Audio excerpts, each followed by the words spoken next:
রাধে রাধে বন্ধুরা, বিপ্লব ভাই চলে এসেছে আজকে গাছে কিছু জিনিস নিয়ে গোপাল সোনাদের জন্য। কি কি আছে ওর ঝুলিতে চলো দেখি। কয়েকটা শাক রয়েছে, এঁচড় রয়েছে, সজনে ডাঁটা রয়েছে। এগুলো কিন্তু গরমকালের জন্য ভীষণ উপকারী।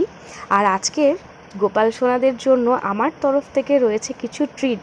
সত্যি কথা বলতে সারা বছর গোপাল সোনাদের জন্য তেমন করার সুযোগ পাই না কিংবা সময় হয়ে ওঠে না, অনেকটা ব্যস্ততার মধ্যে থাকি বন্ধুরা। গোপাল সোনা অনেক দায়িত্ব দিয়ে ফেলেছে এই কদিনের মধ্যেই। তবে যখন সময় পাই কিংবা সময় করে নিই, সেই দিনটা শুধুমাত্র গোপাল সোনাদের জন্যই থাকে। অনেক সময় সেগুলোর ভিডিও করতে পারি না কিংবা ক্লিপ নিতে পারি না। তবে আজকের আমার ননি গপুকে দেখো কতটা খুশি খুশি লাগছে।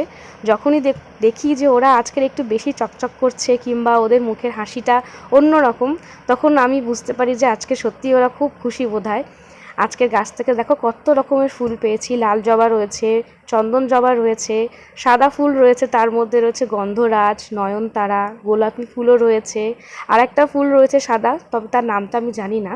এইগুলো যখন গোপাল সোনাকে দিই এবং এই ফুলের সাজে যখন গোপাল সোনা সাজে এত সুন্দর লাগে, তখন অন্য কোনো গয়না পরাতেই ইচ্ছা করে না। আর এখন তো গরমকাল বন্ধুরা, সত্যি কথা বলতে দেখতেও কেমন একটা অসহ্য লাগে যে গোপাল সোনা ভারী কিছু পরে রয়েছে। তাই সুতির জামা, হালকা ফুলকা সাজ এবং এই ফুলের সাজ সব থেকে বেস্ট আমার মনে হয়। আর সামনেই কিন্তু চন্দন যাত্রাও রয়েছে। অক্ষয় তৃতীয়া থেকে টানা 21 দিন চলবে। চন্দনের লেপ দিয়ে সুন্দর করে গোপাল সোনাকে শৃঙ্গার করো তোমরা সবাই। আর যারা যারা আফসোস করো যে গোপাল সোনাকে সময় দিতে পারো না, তারা যে কোনো একটা দিন, সপ্তাহের কিংবা যে কোনো দিন একটা বেছে নিও আর গোপাল সোনার সঙ্গে সময় কাটিও।